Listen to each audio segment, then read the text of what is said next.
So karong buntaga magpaangay dita og adobong manok, una na tog pakpak ang ahos. Samtang gapakpak ta, atong abti ko gamay bulahan. Madali ang atong pagproseso sa adobong manok.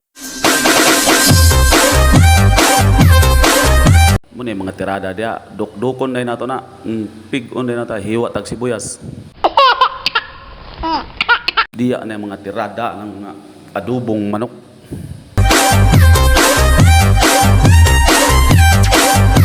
Samtang humanatag hiwa, hugas na to ang manok with asin, bulahan mawala ang iyang kalangsa ba. Paangayon sa nato atong lutuanan, hugas tagbalik.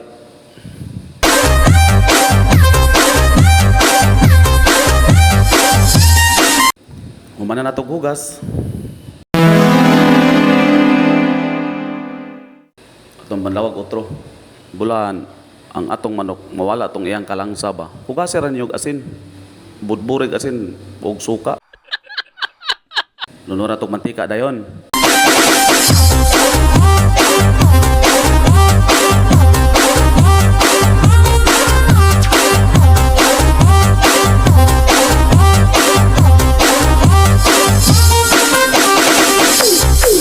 Dara na. Ato ng plastaro ng una natong iluno dia.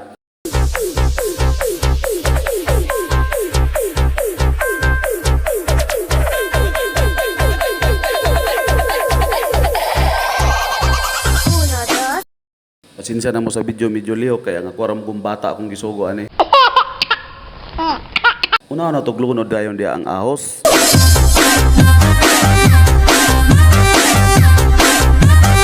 O kayo na to nagamay.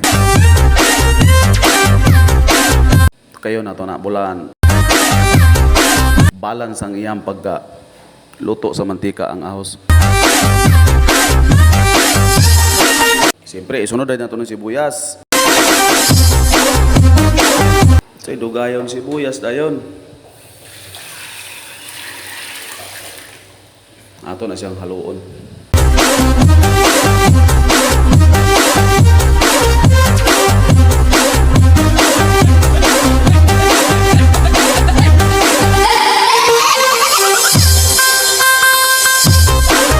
Og di madugay mga ting. Pag humana tog halo aning mga panakot.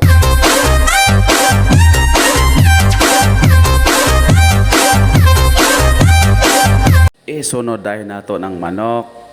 Siyempre, sapay dugayon. Adobong manok para sa pamahaw.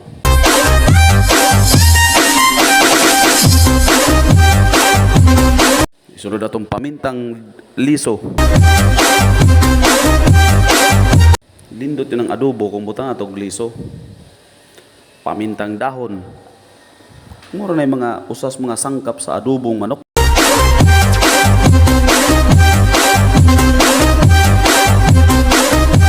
Ipuson sa nato ng mga bakante nga mga sudlan. Hugasan atong igtalaklob nga kalaha. Muna yung akong mga usas mga para mulami ang imong luto. Kalaha po itaklob. Siyempre, ganahan taglimpyo, hugasan yun nato na. Ato sang okayon.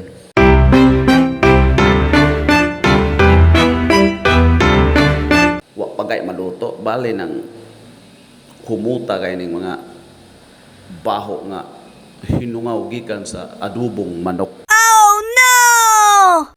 Siyempre, takloban na nato na dia. Ato sang budburag bitsi gamay. Gamay ra pananamba, nam. Manaman atong pahinaya gamay ang kalayo. Takloban din natos magic natong kalaha. Oh, mao na din ang adobong manok.